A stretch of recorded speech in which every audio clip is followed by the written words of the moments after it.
The trucker said he pulled off the highway for gas just after midnight because the light told him to.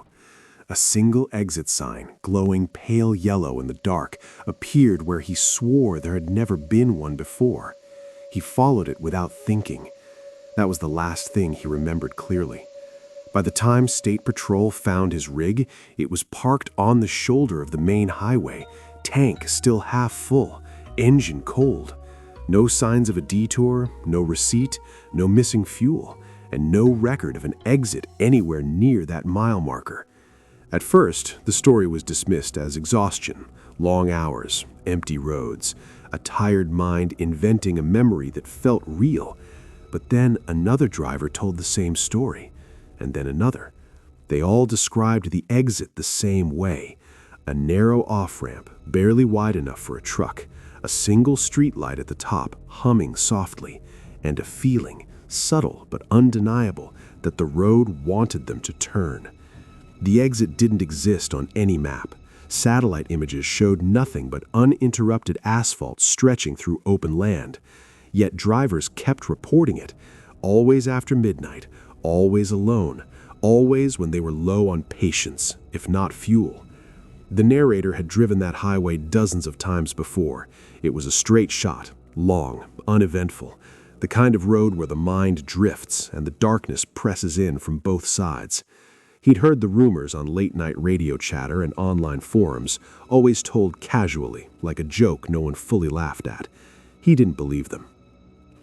On the night it happened, the highway was empty. No headlights ahead, no taillights behind. The dashboard clock glowed 12:17 a.m. The radio hissed between stations, catching fragments of voices before dissolving back into static. That's when the light appeared. At first, it was just a glow in the distance. Then the sign came into focus: exit, printed in reflective white letters, an arrow pointing right. The paint looked old, faded, like it had been there for decades. He slowed down without realizing he'd moved his foot. His turn signal clicked on by itself, the sound sharp in the quiet cab. The off-ramp curved gently away from the highway, and as soon as he took it, the noise changed. The steady rush of tires on open road faded, replaced by a hollow stillness. The streetlight at the top of the ramp buzzed faintly, casting a dull circle of light over cracked pavement. No gas station, no buildings, just a two-lane road stretching forward into darkness.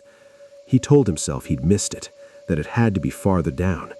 The road led into what looked like a small town, though no welcome sign marked its entrance. The houses were familiar in a way that was hard to explain. Porches, mailboxes, driveways.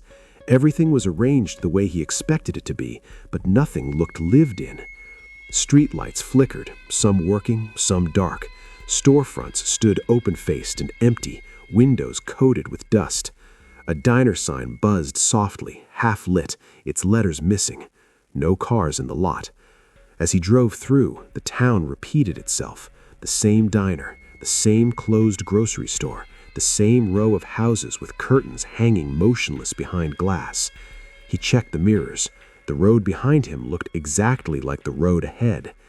That's when he noticed the cars. They were parked along the street, angled neatly at the curb.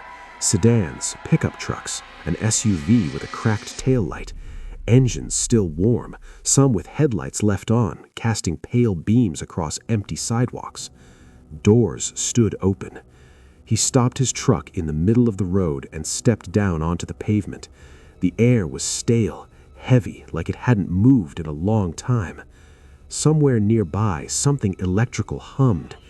Inside one car, the radio was still playing. A voice murmured weather updates for a place he didn't recognize. The driver's seat was empty. He walked past another vehicle, then another. No footprints, no signs of struggle, just abandoned cars frozen mid-arrival. The town felt like it was waiting. When he got back into the cab and tried to turn around, the road refused him. Every turn led back to the same street. Every intersection bent gently, guiding him forward, never away. Panic came slowly, like a rising tide. He drove faster, then slower, searching for something different, but the town never changed. Finally, he saw the exit ramp again. It rose ahead of him, leading back toward the highway. The same streetlight stood at the top, glowing weakly. Relief washed over him as he climbed the ramp. Halfway up, the light went out. Not flickered, not dimmed. It simply shut off. Behind him, the town dissolved into darkness. Ahead, the ramp ended in nothing but road. When he merged back onto the highway, the clock on his dashboard read 12:18 a.m. 1 minute had passed. The exit was gone.